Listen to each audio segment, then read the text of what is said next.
Welcome everyone. We are going to get started in just a moment. We are going to let folks enter from the waiting room, and then we will kick off our webinar about board trends to shape our future. Thanks to those of you who are joining us this afternoon or morning, wherever you may be. We are going to get started in just a moment, but while we do that, we would love to hear from you as well. So if you wouldn't mind introducing yourselves in the chat, share your name, and if your board meetings are remote, are they hybrid, meaning that they're partially remote and partially in person, or are they fully in person? And it's okay if you don't know. If it's a big question mark, I understand that. We are used to question marks at this point. Hopefully we'll be able to answer some questions as we walk through the topics for today's webinar. We are going to be talking about emerging board trends in 2022. So welcome to our January webinar, kicking the year off right. We'll be going through how these trends are shaping our future, but I am most excited to open it up to our panel, which we will be doing momentarily. Speaking of our panel, let's get started with some introductions. My name is Katie Cordell. I'm here with the Boardable team. So I help all of our Boardable users really navigate boards and governance as they are adapting to the new platform. But my background's really in nonprofit management. And so I have a heart for boards and governance and all that goes along with that. I'm really thrilled that we are also joined by our Boardable co-founder and CEO, Jeb Banner. Jeb and I are old pals at this webinar business at this point, and Jeb really is such an expert in these areas and these topics. He is not only the CEO at Boardable, but he's also co-founded or founded other organizations and other nonprofits, including the Speakeasy, and been a board member and board chair himself. So he brings a lot of good perspective as we get going. Thanks, I Katie. am especially, thanks, Jeb. And then I'm also especially pleased to introduce you to Todd and Susan. So Todd DePastino is joining us from the Veterans Breakfast Club. And so he's going to be sharing a little bit about what that's looked like over the past couple of years as they've moved remote and what they're anticipating in 2022. Really excited to be able to share some of his thoughts and feelings with you as you get going. And then Susan is going to wrap out our panel, just going to round that out by sharing her perspective from Visit Mountaineer Country CVB, which is a mouthful, but Susan will be talking about what it looks like from the tourism perspective and how that's changed their role over the past couple of years and what they will be doing moving forward. So thanks everyone for joining us today, and thank you for getting us started for those folks who are chatting in right now. On the back end, I am joined by two of my colleagues, Liz and Meredith, so I do want to give them a quick shout out. They're the folks who will be helping as they are answering your chat questions, and we'll be opening that up to audience questions at the end. So if something triggers something, or if you're curious to hear more, please don't hesitate to reach out to us, which you can do by looking at the right hand of your screen, the GoToWebinar control panel. If that is a new concept, it'll be at the bottom box of that control panel. Quick agenda overview for you today. We're going to be talking about board trends, why they matter. We'll be talking through the data. So what we've been learning over the past few years of working with boards, distilling that into some trends for you. And then we'll be sharing some key takeaways and steps for success. So as I mentioned, we'll have Q&A at the end. So keep your questions, comments, concerns, ideas coming throughout the show. And we will be engaging with our attendees, and stick around for something extra at the end. We'll have a couple takeaways for you.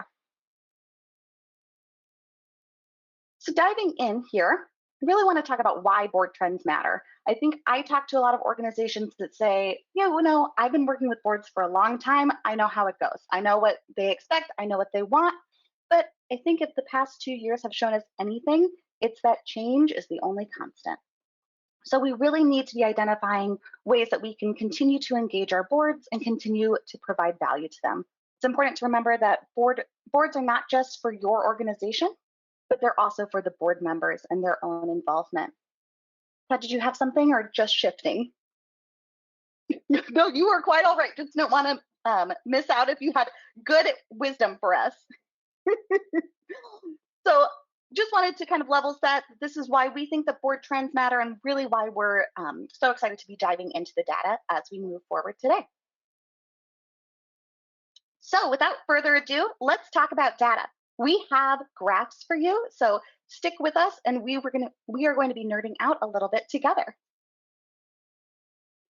Digging in, just to level set here, we talked to over 1,000 of our Boardable customer accounts. So we've been working with Boardable customers who are board and governance experts. They have organizations that have boards that maybe manage them, or committees that meet regularly that drive that mission critical work forward. And so looking at some of their trends that we've noticed over the past couple of years is really helping to inform our trends that we're identifying for 2022. So framing this data, we're looking at how has the use of technology changed, how are board membership changing, how is board membership changing, and how far in advance are we prepping for these meetings? I think I can speak personally here that my own idea of what a meeting is has changed dramatically over the past few years. And so that is reflected in how we're seeing boards and organizations prepare for those meetings. In case you're brand new to Boardable, a organization or a Boardable customer is really going to be a one organization or account. So we have charities, or associations and communities, education, for-profit groups, as well as community foundations. And those are kind of our top buckets there for who those users or accounts would be. So after we're looking at those over 1,000 organizations, we are identifying some trends to pull out. That's really the meat of what we'll be talking about today. And we're going to be discussing 4 main trends around boards. The first being that boards are not going to return entirely to in-person meetings. As you've been introducing yourselves in the chat, as you've been asking questions, I think that's fairly apparent. It's kind of a moving target at this point. That's going to lead us to how are we preparing for those remote meetings, and what does that advanced participation look like? Finally, that's going to take into mission critical work. So not just meetings and boards, but what about the work that we're doing as these organizations? And finally, what does that mean for our members? What does that mean for our board members? What do they look like as these trends continue?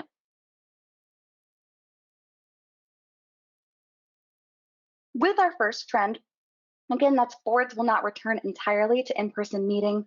We found that successful adoption of remote meetings has led to successful organizations. So the organizations that were able to pivot quickly, that were able to move remote, are seeing success, even with the ever-changing target of the past couple of years. And that's something that's going to continue. We're going to need to continue to be adaptable. Overall, that goes beyond our meetings. So not just meeting remotely, but also preparing for those meetings in a remote fashion. So whether that's documents or your agendas, how you're making sure that those reports and information is shared with your members. As you can see on our graph here, we saw a huge influx of remote meetings, and we're defining a remote meeting as being having a Zoom, WebEx, a remote URL attached to that meeting information. We saw a huge influx in about February and March of 2020. So I think no surprise there, but it is very surprising, I think, that these trends have pretty much continued. So the huge influx happened, and then we've seen that ratio continued. It's not like we've had a graph with meeting remote that's changed or fluctuated as we've had different variants come through. We've really stuck to having a remote option, at least, for a lot of these meetings. And I think that rings true for organizations across the board. So this is when I would really love to open it up to our panel of experts here. And with this, we have some steps for success that we'd love to share with you that we have found here at Boardable. But I really want to start with Susan and talk about what this remote meeting experience, what does it look like for you being in the tourism industry? Hey, Katie, thanks. We've really changed our dynamic. We're a very social group in tourism. Everybody likes to see everybody and talk to everybody. And I see that happening before sometimes. And actually, I'll hold on to the meetings a little bit longer for people to do a little more socializing from a remote standpoint than what they've done before. We are also able to access we cover a large geographical area, and often it was difficult for some of our partners to come into meetings from some of the remote areas. That's really no longer an issue. We have people that dial in from many different locations within our service area, because it's not necessarily as far as long distance, it's just how they have to go to get to one another often makes that a challenge. So whether it's weather, like what we're dealing with right now around here, we haven't missed a beat. In the past, when we had weather issues or traveling issues, often our meetings would end up getting rescheduled. That's not happening anymore. Instead, we had our board meeting, one of our board meetings Tuesday morning, and Monday night when we saw the forecast, we did emailed everybody through Boardable and said, FYI, no in-person meeting today, but we will all be remote. You're all expected to still be there. So participation, and the other thing we see is we have more people trying to use. They want the materials and the information that we have accessible from a mobile device, and the mobile aspect. I have to really be on my feet these days, because it's no longer am I in an environment where people came to board meetings and sometimes they looked at the materials and sometimes they didn't. They have them at their disposal now. And so when they're looking at something, they want to talk about something, and I'm like, oh yeah, I better make sure I know what I'm circulating before we bring it up for discussion, because they have it at their fingertips. So it really makes a big difference. And we also have more younger demographic of individuals that are I don't know if they thought we were stodgy or old or whatever it was before, but now they're like, hey, it's almost fun. They're interested, and they are definitely more engaged, and it's fun to watch some of the older, not the older, but the more seasoned board members that I have pick up from some of the new tools. So it's been fun. It's a fun element we didn't have before, certainly not at board meetings. Thanks, Susan. I think that rings true for me. I definitely noticed that the technology piece allows a lot of folks who maybe wouldn't have otherwise participated to be able to log on to the meeting if they're trying to run, especially between like after school pickup and kids soccer games, that having that option is really nice. Todd, I want to ask you the same question. How have your meetings changed over the past year, and what do you anticipate for the future? They've changed dramatically. I mean, going to the remote format for our board meetings has just kind of been a magical element for our organization, largely because we're a local organization. We were a nonprofit that's been around for 13 years in Pittsburgh, holding veteran storytelling programs. And so the pool of talent that we've recruited on our board has been high, but it's been all local in Pittsburgh. We had aspirations to do our model of programming in other places, even nationwide. COVID-19 forced us to move our programming online, and now we do it through social media. But what I didn't anticipate is that we would then have a really larger pool of potential board members, board candidates to recruit for our board. And it's kind of one of these self-perpetuating cycles where you recruit 4 or 5 board members outside of Pittsburgh, and now all of a sudden you are connected to Chicago and Norfolk and Florida, and you start becoming involved in networks there. It's been our board expanding to nationwide geographically has driven the programming part of the Veterans Breakfast Club to expand nationally, which then exposes more people to the Veterans Breakfast Club, which exposes us to more potential board members. It's been a really dramatic difference, dramatic change very quickly. And I got to tell you, you may have seen me nodding and smiling as Susan was talking about the older board members. There have been some older board members who really don't like the change, and that's fine. Their terms, expired and they stepped off. And that's the kind of like turnover and progress I think we've been looking to achieve as an organization. So it's been great. It's been really great. Our board meetings are more efficient. And you can see Yeah. I'm very animated with my hands. So sorry about seeming to raise my hand before. Our board meetings are much more efficient. It's like we're down to business, like because nobody's there to, socialize. We're there to kind of like get through this meeting, get through the subjects. And Susan is also right. As an executive director, I am really much more on my toes when we meet remotely. Because I can't shuffle through papers and say like, oh, I don't have that at my hands. Now I have all the data, and also it's so great to be able to share, programs that we've done online, images, videos. We're able to. Our board members are able to understand our programming at much more depth because we're able to share so much material Yeah. in our remote meetings.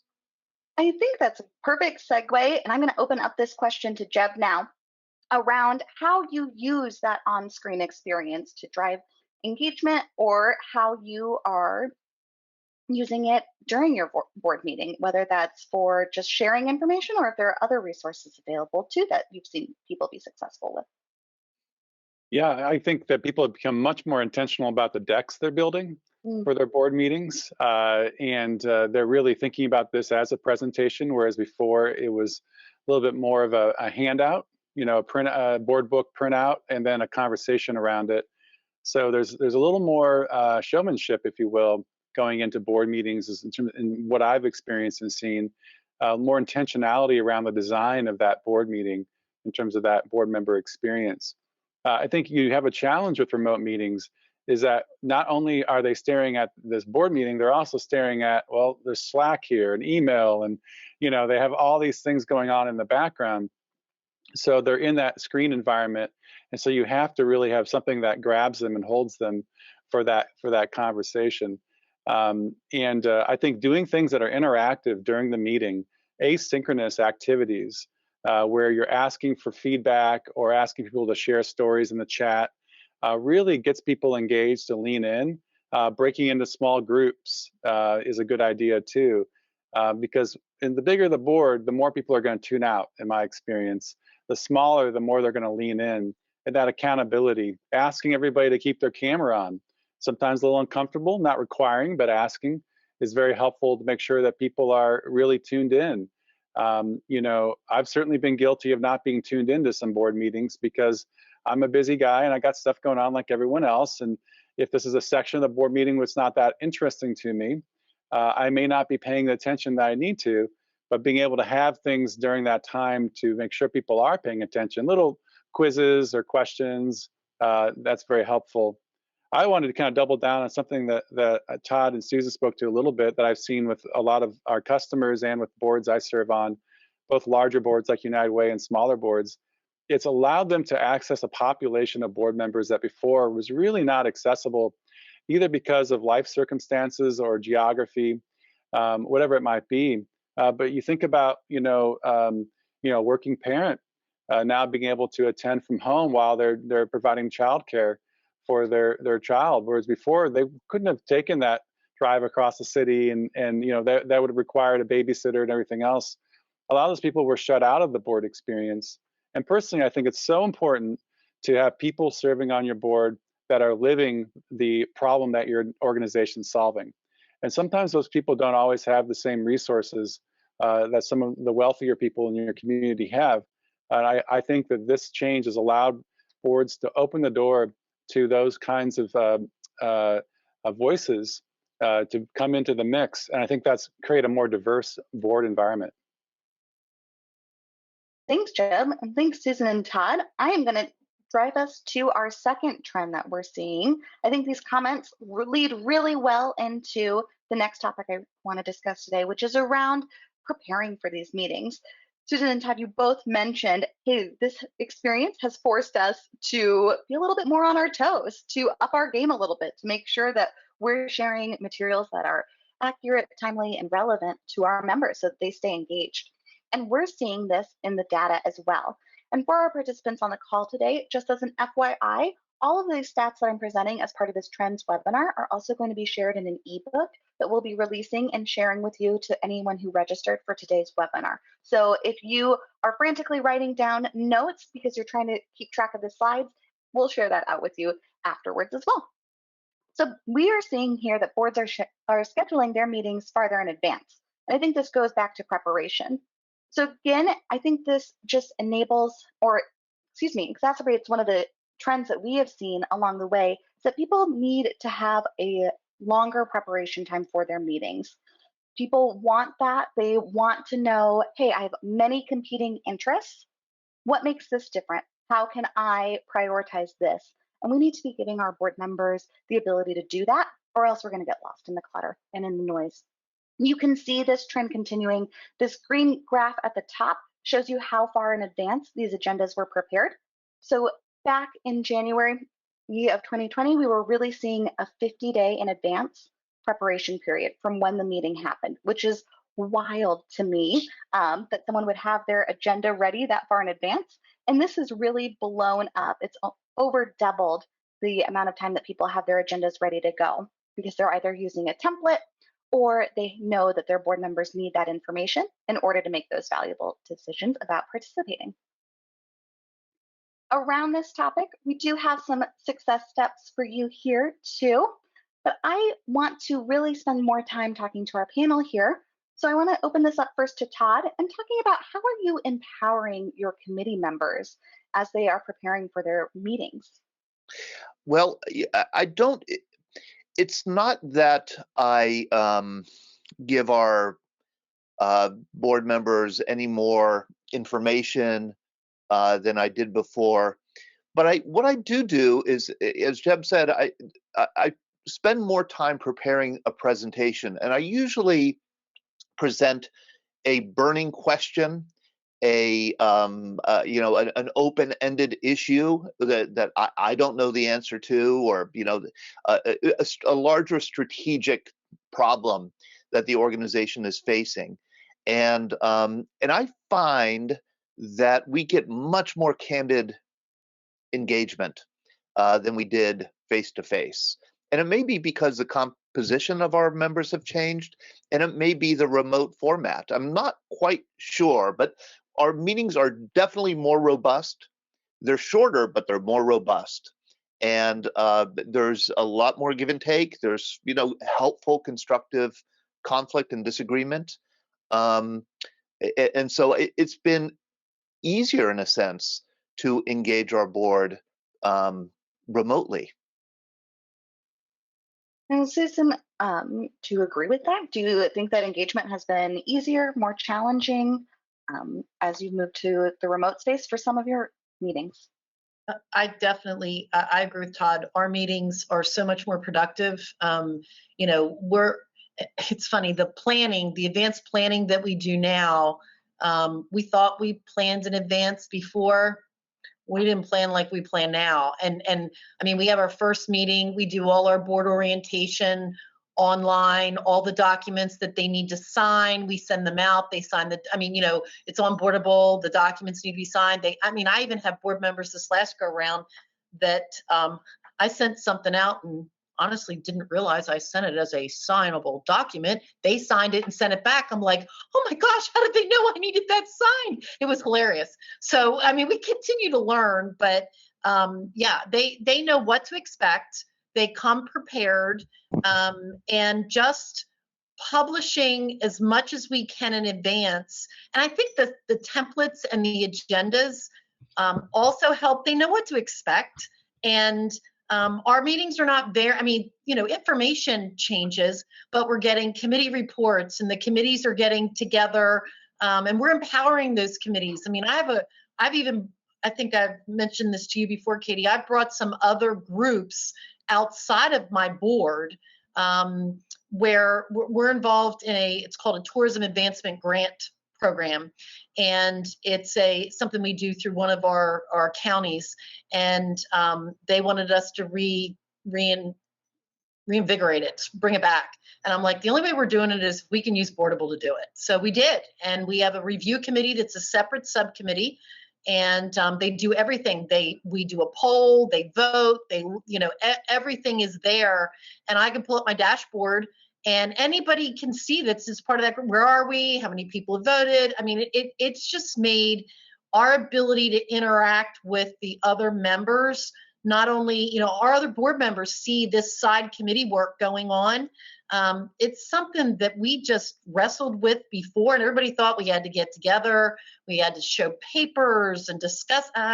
We would never be able to be doing it. We're doing it with a fraction of the staff we had before, which is really I think that's like the crown jewel that we really realized, like, wow, look what we've done. We have all these meetings scheduled, and by planning things out through the year, and they know what these agenda items are going to be, and they have questions, they know they can go to the documents section and look at information. We found some mistakes where we had conflicting group meetings that were like, well, pump the brakes. We can't do this in July. It really probably needs to be moved to September. So we just continue to learn tools or tricks of the platform that help us do what we're doing just more efficiently and more effectively. That's really the key. We're definitely more effective. And Susan, I think that's such a great tie-in to something that we're seeing as well in terms of just overall trends around how we're using this time to be more flexible around our mission critical work. So if we can't do it in July and we need to move it to January, what does that mean for the mission of the organization? And how does that impact our team, whether they are a board or they're a staff member? So this is really when I wanted to open it up to Jeb to talk more about what that means for us here at Boardable in terms of staff and what he's been seeing this kind of remote first and hybrid work experience for mission critical work look like. Yeah, this is a huge sea change I think we're all experiencing. We're all in the guinea pigs in this change. We had to make that decision as an organization after being very much an in-person office culture pre-pandemic to being a remote first culture and being intentional about bringing the team together as we did this summer, which was, challenging. We felt like we had a lull in COVID and brought everybody together and had a wonderful experience doing that. So it's a challenge because so much of what I enjoy and love about leading businesses is interacting with people. And so being more and more intentional about those touch points and those times of connection. I've experienced that on a board level as well, as you need to be careful about the board culture not atrophying when you go into more of a fully remote dynamic. And you need to make sure that even though you are very focused at times on taking care of business, are you also creating opportunities for socialization? Are you encouraging board members to connect and build those relationships? I think that one of the most important things in a board dynamic is healthy conflict. And if you know Patrick Lencioni's triangle there, that starts with trust.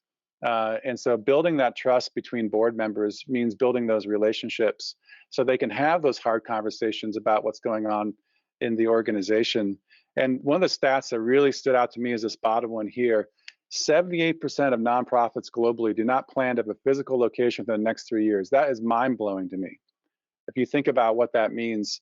And I think that's a really, to be honest, a really big challenge to the cultures of these nonprofits. And they're going to have to work hard to maintain those human relationships, both with the staff and with the board, because we're still working on a little bit of the adrenaline and goodwill of the pandemic. But if this becomes the permanent run state of our organizations, we're going to have to become even more intentional about the human experience and relationships that we need to run the business and board. I think that is an excellent point. That stat of 78% stood out to me too. I mean, that's kind of jaw-dropping from the culture perspective and what that means for organizations. And Todd, I was hoping that you could speak a little bit more about your own personal search as you're looking through for national sponsors and what that looks like for your programs and guests that you're bringing in. Yeah, I mean, our programming is now online. We still do some in-person programming here locally in Pittsburgh, but 2019 we did 75 in-person events.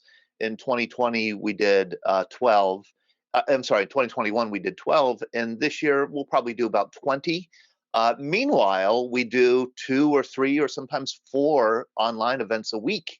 So we're bringing in people from across the country and even across the world. And that brings us into contact with potential sponsors, as do our new board members who live outside of the Pittsburgh area. And that's been wonderful. You know, it's given us a whole new opportunity to help us get the word out and find, you know, commercial partners to support our mission and our organization. But you know, I like what Jeb said about the challenge of building trust remotely when you don't have a face-to-face, in-person relationship with somebody. That is, it's doable remotely. I've discovered that only because, and I'll just add this, only because our programming is veterans sharing their stories. We get into some tough conversations remotely. And at the end of these conversations, there's a lot of laughter, a lot of tears. At the end of the conversations, everybody in the room, in the remote room, they feel close with each other, and there's a trust and bonds that we've been able to develop remotely. And so I'm trying to use some of the techniques or some of the methods that we use in our programming to build that trust and community and have it translate into our board relationships as well. And I'm just going to say one thing. I realized I put a lot of time into preparing for our in-person board meetings, but mainly they centered around printing out, the financial report in yellow, the director's report in green, the governance report in pink. And it's so nice not to have to feed that damn printer and print them out and collate them and bring them in and distribute them to 15 board members. Oy, oy. So I think that a lot of us are nodding our heads right now. I can relate, unfortunately. And Susan, I know that you have had a relationship with paper and preparing for meetings that way. So I was hoping you could talk a little bit more about mission critical work as it relates to some of your preparation and tools that you use, whether it's for grants or to prepare your board. Yeah, we also, now my husband's a forester, so I don't necessarily have a problem with used trees for good purpose. However, the materials that we distribute and I can't overemphasize the use of the document section and how we really have a lot of information that is reference that people are really using, which is always surprises me. Like I said, you have to be really prepared, make sure you know everything you're putting out there for general consumption, and sharing as well. That's another thing. I really think transparency is critical to everything I know we do, particularly in the tourism space, and making sure that as we're sharing economic data or impactful information or sample pilot projects that we have or different programs that we're using, that others they know where to find it, and it makes them a better ambassador for us in our communities.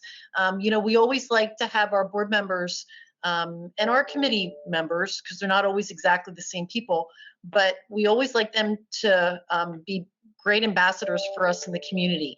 We can't get out and talk to everybody, and we certainly can't, advertising's terrific, but it's usually very targeted. So if we can make the materials that we have available to our board members, that raises our value proposition with our community municipal partners, and they're able to obtain that information just in time.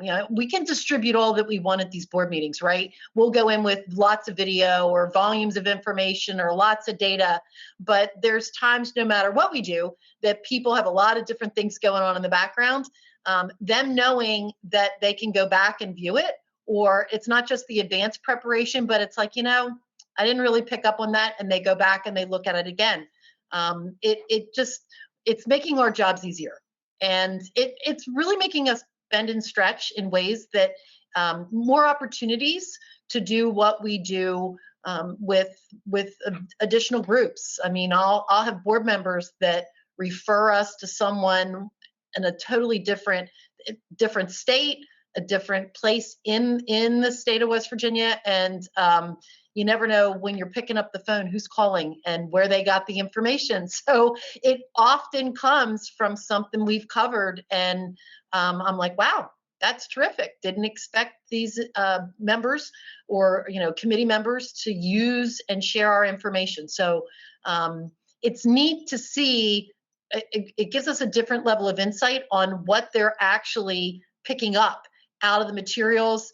We focus on what are the debits and credits, or what programs are working, what we think is effective, and it gives us a different perspective on what they're actually utilizing outside of in their everyday, whether it's their workplace or in their social circles or whatever. So it's every day's a new day. Indeed. And speaking of hearing different perspectives, now we really want to open it up to the folks who are on the call with us. So we are about to drop a poll into the audience. So if you can just take a couple moments and let us know with that poll, how are you moving your mission critical work forward? So what are you doing in order to move the needle on some of the items that you care about? And if there's an option in that poll that is, or that you're doing that you're not seeing in that poll, feel free to drop it in the chat and we will report out on that at the end so folks know. And Mary, is that something that you can release? Sure is. Let me do that right now. Also, while we're doing this, kind of a last call for questions. If you have some, go ahead and also put that in the box. And here's the poll.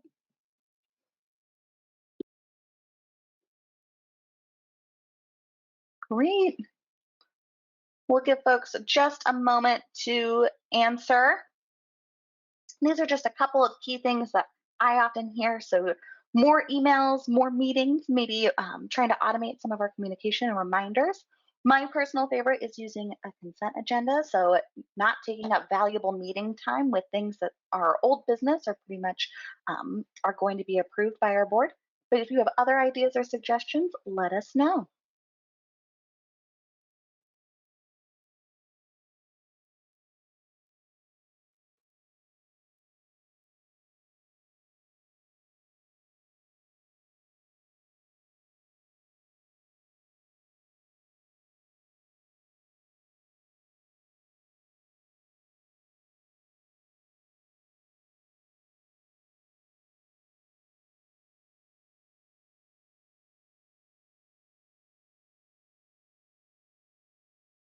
Hopefully everyone has voted by now.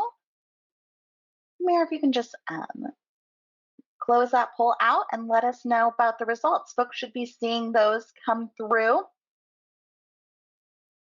So most folks are relying pretty heavily on emails right now, but I'm seeing a good portion of people are still using meetings to do a lot of that key on the ground work there, as well as reminders. I don't know about you, but I have quite a bit of stuff going on right now. So having that automated reminder is very helpful to keep me on top of what I need to do.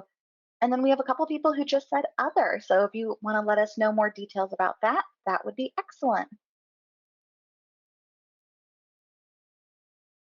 Thanks everyone who filled that out.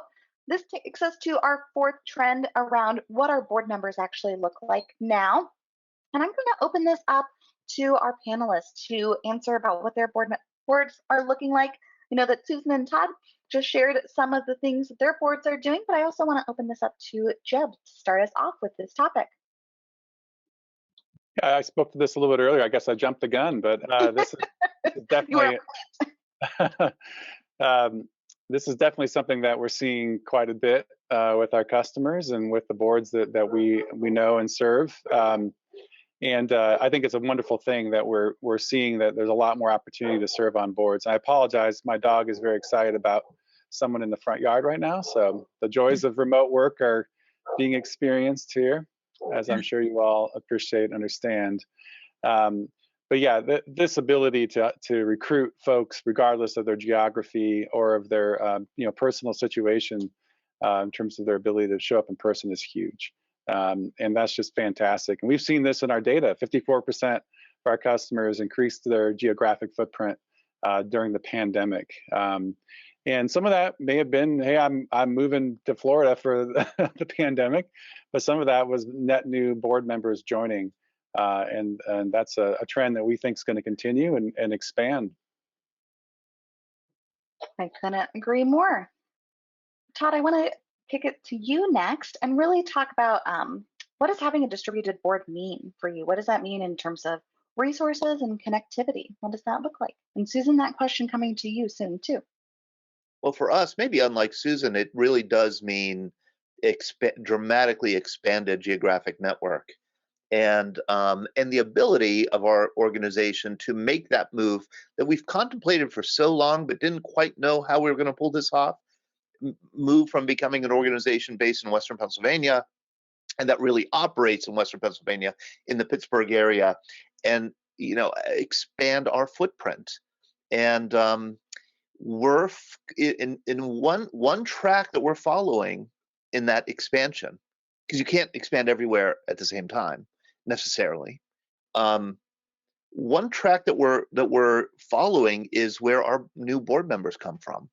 So if we have a new board member from Chicago, that board member brings his or her network to the Veterans Breakfast Club, and all of a sudden we're getting exposed to veterans and sponsors and foundations and all kinds of relationships that we wouldn't have been able to cultivate without a board member coming from that area.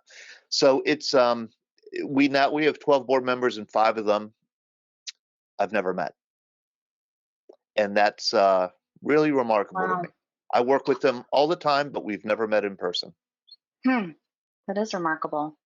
I think that is something that's definitely changing and will continue to change over the coming months and years. So Susan, I'm going to wrap this question up with you and ask you the same thing. How has this changed your board and your board member contributions? I think what's interesting is our service area isn't as adaptable as what Todd's organization is. However, we are able to be involved with, like, for example, I get asked all the time to be involved in different organizations. I mean, you use the word tourism and it's like bells go off in people's heads. Oh, wow, I want to be involved. Oh, she's a good board member.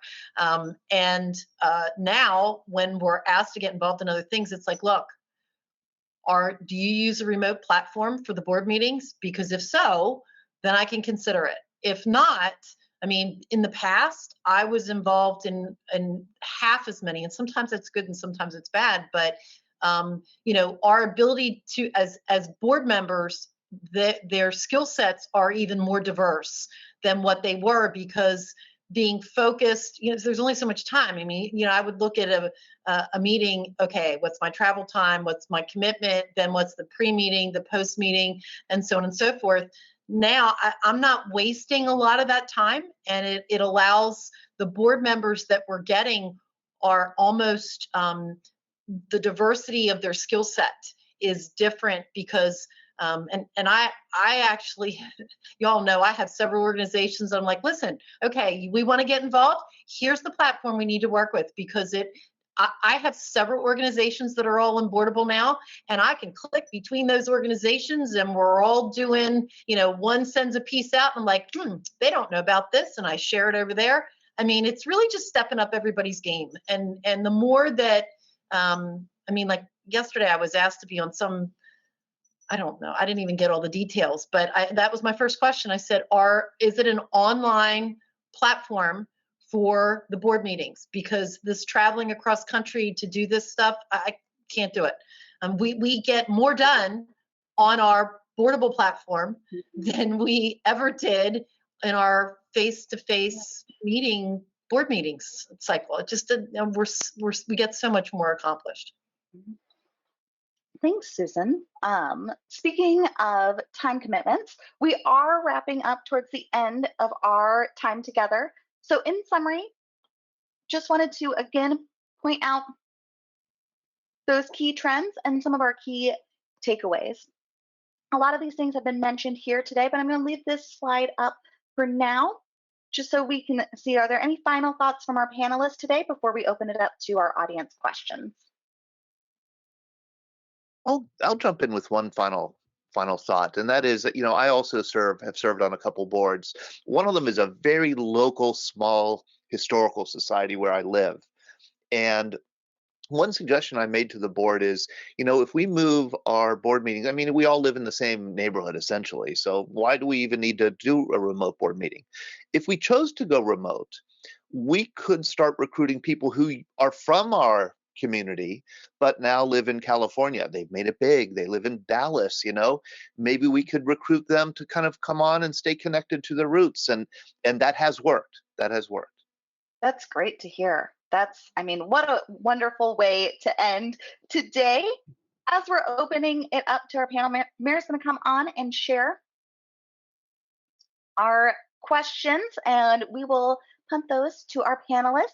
But I'm going to let Jeb close us out by just letting you know a little bit about Boardable while we get those questions organized. Well, I feel like our panelists have done a great job telling you a little bit about Boardable. I really appreciate the kind words and how you use the product and challenge us to always make it better. That's something that we're always doing. We listen to our customers very closely. We're always improving the product based on feedback. This company came out of my experience along with the co-founders and so many of the employees of starting and serving on nonprofit boards. And then of course, for-profit boards as well. But the nonprofit community is really where our heart is. And so that's where we started back in 2016 and have been going ever since, serving now 2,000 organizations around the world. So as you can see, a lot of documents stored. Just in the last 30 days, over 2,000 agendas created. So we're growing every month and adding more customers and adding more features. And if you're not working with us now, we'd love to work with you. And well, as you can tell by hearing from Katie, who's part of our customer success team, we take great care of our customers. Thanks, Jeb. Meredith, it's your time to shine now. No pressure. So our first question, we have quite a few. This is a clarification question for Katie. What is a consent agenda? Oh, I love this question. A consent agenda is a tool that you can add to your board meetings. It's really basically, think of it as a packet or a way to compile the information that's good to know, but doesn't necessarily require discussion. So these are things like your director report outs, or maybe the meeting minutes from the previous meeting when you know there's not going to be a lot of discussion. It's a way to quickly vote on all of those items. So you can attach it to your agenda, vote on it, and you're not taking up discussion time. It's a great way to have more efficient meetings, and I could not recommend it more. Thank you. This one I'm going to direct at Susan because I kind of know the answer to this one. How much does your agency's staff participate versus the board in minute taking, agenda building, and communications? Well, I have a very small but mighty team, very small but mighty. But we have one person besides myself. I do a lot of the work in Boardable only because this is going to sound really corny, but the platform makes me do what I do better. So I pull up an agenda from a previous meeting. I look at what I have. I make sure there isn't any tasks or anything that are undone, and I'm not redoing. I'm not redoing things. It's just extremely efficient, and it helps me organize. And then I have someone during the meeting that actually will be taking live minutes just to make sure that I'm not missing anything. But often a lot of material that I add, my agendas are pretty beefed up because I want to make sure we have a lot of information and everybody sees as much as they can before the meeting so that they know what kind of discussions we want to really get into. So it's really just myself and one other person, and we kind of tag team it.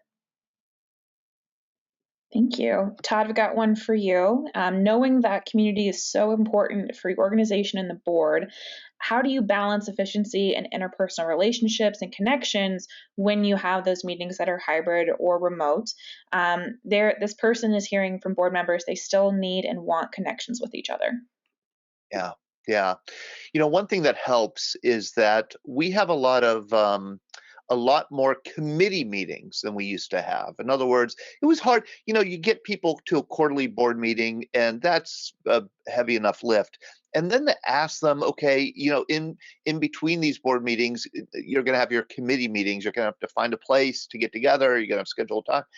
Now it's so much easier. So I think our board members are actually interacting more than they have before, but they're interacting remotely, and they're interacting in very small groups over very specific problems, issues, or areas of activity. So our development committee meets pretty darn often. I mean, every 3 or 4 weeks, and they will address specific kind of agenda items that we're working on as an organization, and that gives them a lot of time to talk to each other. And so it is. I think the efficiency is at the big board meeting, and then the inefficiency is at the smaller conversations that people are having. Thank you. I'm going to ask a couple more questions. So if you have a burning one that you want to put in the chat, you can go ahead and do that. Before we move on to some more other questions, I do want to announce our winners of our gift card drawing. We have 3 winners today, and that is Sharon L., Adriana A., and Edelyn F. You'll get an email from me later on this afternoon with more information, but congratulations. And also want to remind you that you are going to get an ebook as thank you for attending our webinar today. That'll come within the next couple of days, so you can look forward to that along with the recording of this webinar. So Jeb, I'm going to put the next question to you, because this has been something I know we've talked about endlessly at Boardable, of finding the right balance between hybrid, in-person, virtual. How do you determine which type of meeting is the right one for which format? Came from a lot of different people. Yeah, gosh, that's such a hard question to answer. I think, constant input and feedback from your board, your committees, and your team, if you're thinking about this on a staff level too, surveys at the end of the meeting for feedback on how that meeting went, what they liked about it, what they didn't like about it, really checking the temperature on how comfortable people are going in person. With my United Way experience here in town, they've been encouraging us to go more in person. Then, of course, pulling back with Omicron, and just kind of like being able to sort of ride the edge of that a little bit as the different conditions change in the community. But I value the time we have been back in person and had more of those hybrid experiences where folks are still coming in remotely as well. I think it's just a constant conversation with your board and your staff around how comfortable people feel, what kind of experience they're having, and how you can optimize towards a place where people feel safe, but they also feel engaged. I personally think that having in person is important from time to time. I think that human interaction, that trust building that happens with human beings in a room together is important.